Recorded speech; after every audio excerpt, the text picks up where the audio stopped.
ఇది ఆసక్తికరంగా ఉంది. మీరు తిరుపతికి సంబంధించిన వారు పురుషోత్తమ రెడ్డి గారు అక్కడ జనరల్గా వెంకటేశ్వర స్వామిని దర్శించుకుని గోవిందా గోవిందా అని 10 సార్లు కాదు 100 సార్లు అంటే పుణ్యం అని అనుకుంటారు. కానీ చంద్రబాబు గారు ఏమో 10 సార్లు అమరావతి అంటే పుణ్యం అంటారు అని చెబుతున్నారు, దేవతల రాజధాని అని. మావిగానంటే అర్థం కాలేదంటున్నారు. ఇంకోవైపు 3 మెగా సిటీలు అంటున్నారు. శ్రీకాకుళంలో ఎక్కువ వర్షం పడితే ఇక్కడ తీసుకొస్తాను, అమరావతి తీసుకురావటం జీవిత లక్ష్యం అంటున్నారు. సో వీటన్నిటినీ మీరు ఎట్లా చూస్తారు? ఈ డైలాగులు, ఈ మెగా సిటీలు, ఇవన్నీ ఎందుకు కొత్త కొత్త డైలాగులు చెబుతున్నారు? మావిగానంటే కంగారు పడ్డారా ఏమిటి? అసలు మీకేమనిపిస్తూ ఉంది? ఒకటి, అమరావతిలో కూడా గొప్ప దేవాలయాలు ఉన్నాయి, అందులో సందేహం లేదు. కాబట్టి ఖచ్చితంగా ఆ పేరు చెప్తే పుణ్యం వస్తుంది, అభ్యంతరం లేదు. పుణ్యం సమస్య కాదు కదా, కొన్ని వందల సంవత్సరాలుగా పుణ్యం వస్తూనే ఉంది కదా. కొత్తగా మీరు చెప్తే కొత్తగా పూజించేదే ఉండదు. ఖచ్చితంగా అన్ని ప్రాంతాల్లో మంచి దేవాలయాలు ఉంటాయి, పూజించుకుంటాం, పేరు చెప్తాం. మన ఊరి పేరు చెప్తే మనకేమైనా అమరావతి పేరు ఎవరికి ఏమైనా అభ్యంతరం అంటే ఆడేదో జరిగిపోతుంది, అసలు చేయకుండా ఇప్పుడు అమరావతిని 10 సార్లు పేరు చెప్పుకోవాల్సిన జనం కాదు. మీరు అమరావతికి చెప్పిందని చెయ్యండి. అమరావతి రైతులకు చేసిన ఫ్లాట్లో ఇచ్చే దానికోసం చెప్పించండి, పెద్ద ఉపయోగం లేదు. 2, ఈ మెగా సిటీలు ఎందుకు వచ్చినాయి?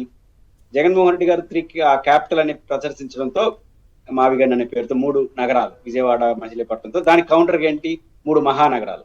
అంటే అదే చేసే ఉద్దేశం లేదు చెప్పి. ఉదాహరణకు మా తిరుపతి నగరపాలక సంస్థ గ్రేటర్ తిరుపతి చేయమని ప్రభుత్వం పంపిన ప్రతిపాదన ఆమోదించి, ఇక్కడ వీళ్ళు పంపింది కాదు, ప్రభుత్వమే ప్రతిపాదన పంపితే దీన్ని ఆమోదించారు.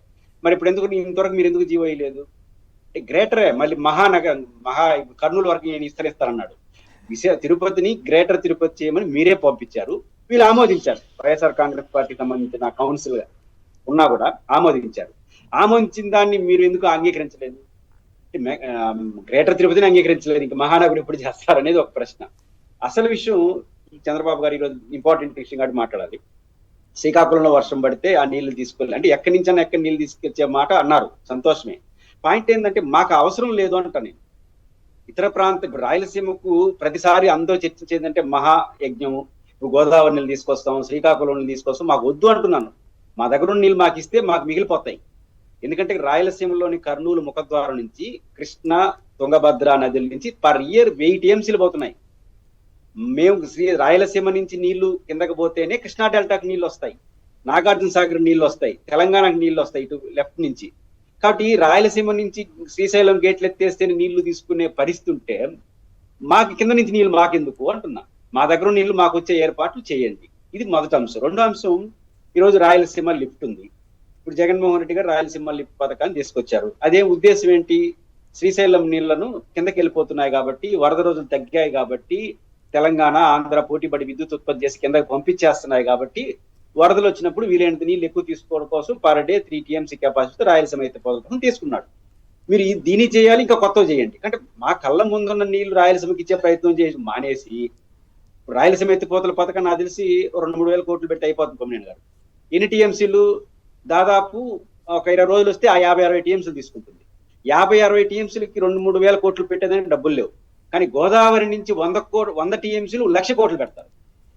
సమస్య ఏంటంటే 100 టీఎంసీలు 1,00,000 కోట్లు పెడతారు, 60-70 టీఎంసీలు 2-3 వేల కోట్లు పెడతారు.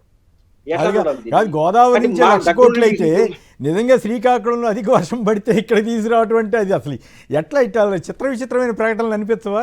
ఒక సీఎం గారు ఆ స్థాయిలో మాట్లాడటం, అనంతపురంలో చెట్లు లేవని చెప్పటం, ఏంటి అర్థం కావట్లేదు నాకు. ఎందుకు నదుల అనుసంధానం ఉంది. నదుల అనుసంధానం అనేది ఇప్పుడు రాయలసీమకి నీటి సమస్య పరిష్కారం కాకపోవడానికి రీజన్ ఏంటంటే మా కళ్ళ ముందు నీళ్లు మాకు ఇచ్చే ఏర్పాట్లు లేవు. రాయలసీమలో ప్రవహిస్తున్న నీళ్లు రాయలసీమకి ఇచ్చే ఏర్పాటు. రాయలసీమ ఎత్తిపోతల పథకం, గుండ్రేవుల, సిద్ధేశ్వరము ఇట్లాంటి ప్రాజెక్టులన్నీ పూర్తి చేస్తే ఒక 40,000 కోట్లు పెడితే కొమ్మినేని గారు రాయలసీమలో మా కళ్ళ ముందు నీళ్లు 200 టీఎంసీలు గ్రావిటీ ఫోర్స్ తో తీసుకోవచ్చు. పర్ డిస్టిక్ 50 టీఎంసీలు ఇచ్చి 40,000 కోట్లతో. మీరు దీన్ని చేయకుండా గోదావరి నుంచి 1,00,000 కోట్లు పెట్టి 100 టీఎంసీలు తీసుకొస్తారట. ఎట్లా నమ్మాలి? కాబట్టి ఈ ప్రయత్నాలు ఆపండి. రాయలసీమలో మా నీళ్లు మాకిస్తే అదే మహాభాగ్యం. మాకు ఇతర ప్రాంతాల నుంచి నీళ్లు తీసుకోవాల్సిన అవసరం లేదు. మా నీళ్ళే కిందకు పోతాంటే మీ నీళ్ళు మాకెందుకు? రైట్. రాజు, మీరేమంటారు చెప్పండి. అమరావతి 10 సార్లు అనండి, పుణ్యం తెచ్చుకోండి.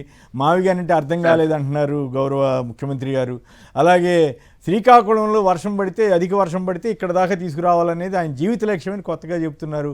3 మెగా సిటీలు అంటున్నారు. మీరేమంటారు? సార్ మామూలుగా అయితే పుణ్యమే రావాలనుకుంటే పుణ్యం కోసం అయితే పూజలు చేస్తారు, పుణ్యుల కోసం అయితే దాన ధర్మాలు చేస్తారు, సేవా కార్యక్రమాలు చేస్తారు. ఎవరు పుణ్యం కోసం ఓటేయలేదు చంద్రబాబు నాయుడు గారికి. ఆయన అభివృద్ధి చేస్తాడని చెప్పాడు కాబట్టి ఓటేశారు. ఆయన జగన్మోహన్ రెడ్డి గారి కన్నా 10 రెట్లు ఎక్కువ సంక్షేమం ఇస్తానన్నాడు కాబట్టి ఆయన ఓటేశారు.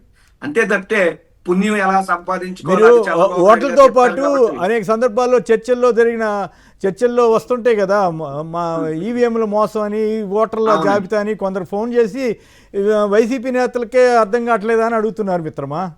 అది కూడా ఆ పాయింట్ కూడా చెప్పండి.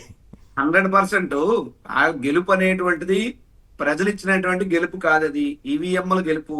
మేబీ గెలిచి ఉండొచ్చు, కానీ ఈ రకమైనటువంటి సీట్లు లేదా మాకు 11 సీట్లు వచ్చినటువంటి మెజారిటీలు వీటిల్లో పూర్తిగా అనుమానాలు ఉన్నాయి. అందులో అనేక సందర్భాల్లో నేను మీ చర్చా వేదికల్లో కూడా ఆధారాలతో సైతం చూపించడం జరిగింది. నైట్ అలా ఓటింగ్ శాతం పెరిగిందో ఎవరికి తెలియదు. అయితే ఆ ఓట్లు వేసిన కొంతమంది అయినా ఓటు రాజకీయ నాయకులు ఎందుకు వేస్తారు? అభివృద్ధి చేస్తాడు, జీవితాలు బాగు చేస్తాడు, సమాజాన్ని ముందుకు తీసుకెళ్తాడని చెప్తే పుణ్యం కోసం అయితే గుడికి వెళ్తారు, పూర్వోచ్చం దగ్గరికి వెళ్తారు, దాన ధర్మాలు చేస్తారు. పుణ్యం ఎలా తెచ్చుకోవాలో చంద్రబాబు నాయుడు గారు రాష్ట్ర ప్రజలు చెప్పాల్సిన అవసరం లేదు.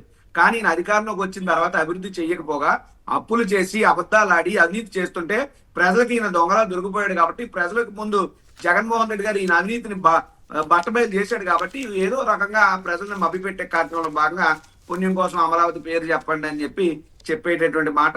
అది రాజకీయ నాయకుడిగా ఆయన స్థాయికి తగినటువంటి మాటలు అవి కాదు. 1.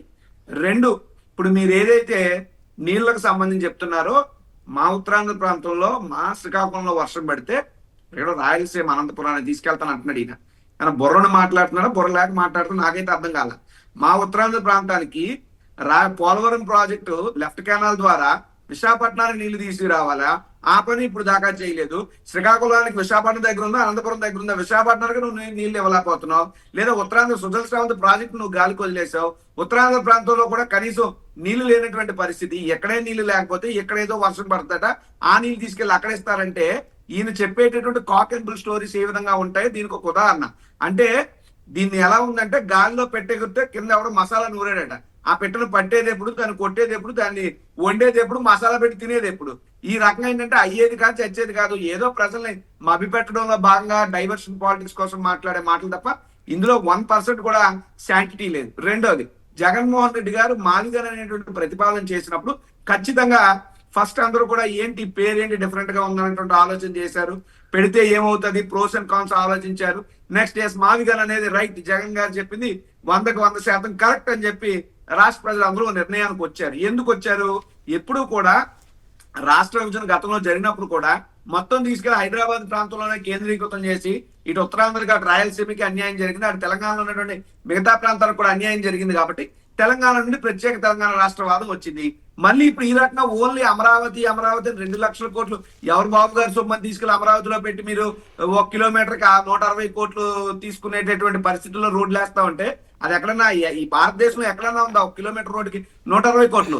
లేదా భారతదేశంలో ఎక్కడన్నా ఉందా ఒక ఎస్ఎఫ్టీ నిర్మాణానికి 20,000 రూపాయలు? అంటే అక్షరాల ప్రజల సొమ్మును దోచేయడానికి అమరావతిని ఒక ఫేస్ మాస్క్ గా అడ్డు పెట్టుకున్నారు తప్పితే ఇంకొకటి కాదు. ఈ విషయాన్ని జగన్మోహన్ రెడ్డి గారు చెప్తూ నిజంగా మీకు అది ఉంటే ఇగో ఈ మాదిగన్ అనేటువంటి ప్రతిపాదన చేయండి.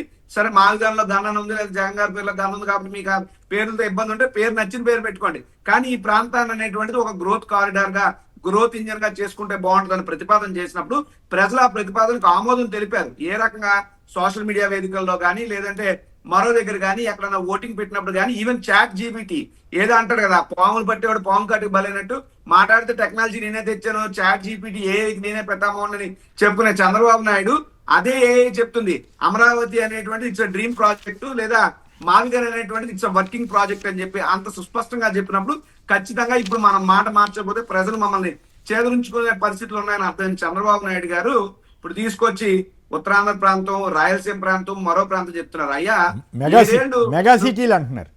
అదే మెగా సిటీలు సార్. ఆ మెగా సిటీలు డబ్బు ఎక్కడి నుంచి తెచ్చి పెడతారు? ఈ రోజు మా ఉత్తరాంధ్ర ప్రాంతంలో మూలాపేట పోర్ట్ కూడా కట్టట్లేదు సార్.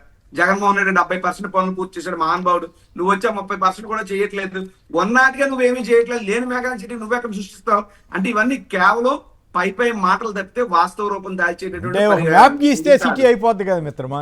ఈ ఒక రౌండ్ కొట్టేస్తే మెగా సిటీ అయిపోయాయి. ఏముంది దానికి పెద్ద? ఆల్రెడీ మెగా సార్, ఆల్రెడీ ఇప్పుడు ఏం చెప్పిన ఇప్పుడు విశాఖపట్నం ఉందండి. విశాఖపట్నం అనేది మంచి సిటీ, తిరుపతి బ్రహ్మాండమైనటువంటి సిటీ, విజయవాడ బ్రహ్మాండమైనటువంటి సిటీ. సో ఆల్రెడీ ఉన్నాయి. సో ఈ ఊరికే వాటికి మాటలు చెప్పడానికి తెస్తే చుట్టుపక్కల ఉన్న జిల్లాలు కలిపేయటం అనమాట మెగా సిటీ అంతే. ఇప్పుడు జగన్మోహన్ రెడ్డి గారు చెప్పిన దాన్ని ప్రజల నుంచి ఆమోదం వచ్చింది కాబట్టి ఈ రకంగా ఇప్పుడు నేను మాట్లాడకపోతే అమరావతి మీద మొత్తం నేను పెడుతున్నాన విషయం ప్రజలకు అర్థమైంది, నన్ను చేదరించుకుంటారన్న దాంట్లో భాగంగా మాట్లాడేది తప్పితే ఏ ప్రాంతానికి న్యాయం చంద్రబాబు నాయుడు గారు చేయరు. నేను ఒకటే అడుగుతున్నా, Amaravati is self financed capital అని చెప్పేసి అనేక సందర్భాల్లో చెప్పారు. మరి దాదాపు 50,000 కోట్ల రూపాయలు అమరావతి పేరు చెప్పి అప్పు ఎందుకు చేశారు? అమరావతిలో 7 ఏళ్లు గడుస్తున్నా ఒక్క రైతుకి, సరే భూములు ఇచ్చిన రైతులకు ఒక్క ప్లాట్ ఇచ్చారా? అంటే అమరావతి పేరు చెప్పి అక్కడ రైతుల్ని, ఆ ప్రాంత వాసుని కూడా చంద్రబాబు నాయుడు గారు మోసం చేస్తున్నారు తప్పితే ఇంకొకటి కాదు.